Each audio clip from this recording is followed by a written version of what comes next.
right, so we're going to start here by looking at the inferior aspect of the pelvis. Where we're looking here, we can see parts of the vagina.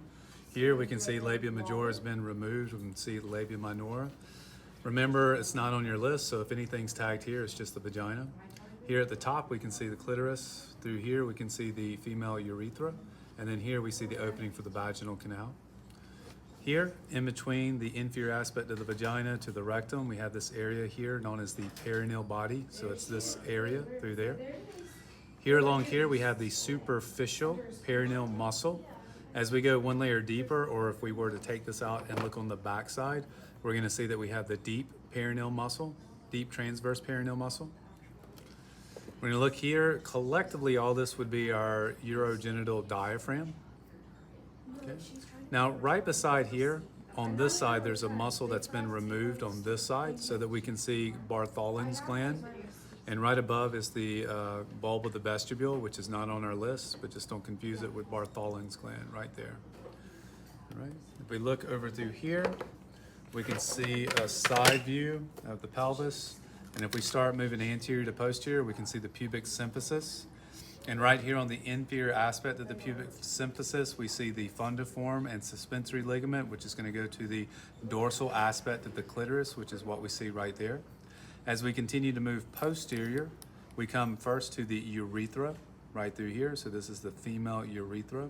Remember, surrounding the urethra, we would have the urethral sphincter, and that's wrapping around this area. If we follow the urethra up inside the bladder, which is this whole structure, we can see the detrusor muscle, which is on the inside. As we continue to move posterior, we come to the vaginal canal. If we follow the vaginal canal all the way up, it's going to lead us to the opening, which is the cervix, and that is part of the uterus itself. So if we look here, we see the vaginal canal, and then here we can see the actual cervix through there. If we turn the uterus this way so that we can see it from a different angle, we can see the body of the cervix is here. And then we can see that the fundus of the uterus would be right there. If we look inside of the uterus, we can see the different tissue layers.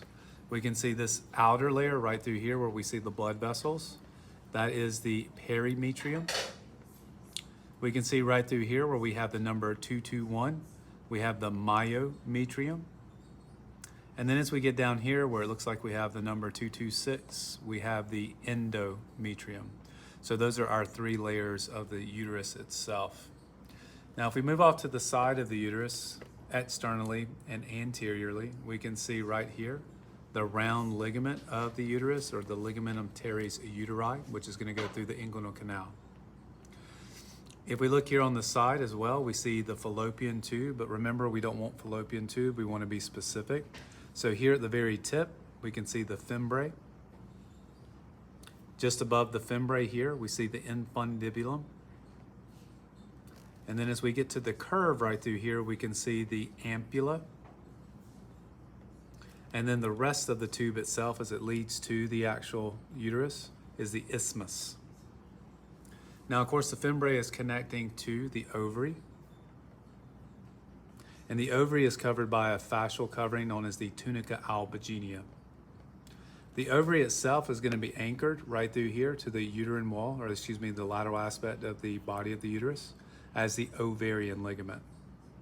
And we can see that right through there. Now, we can't really see it very well, but at the posterior aspect of the uterus wrapping around the rectum is the uterosacral ligament.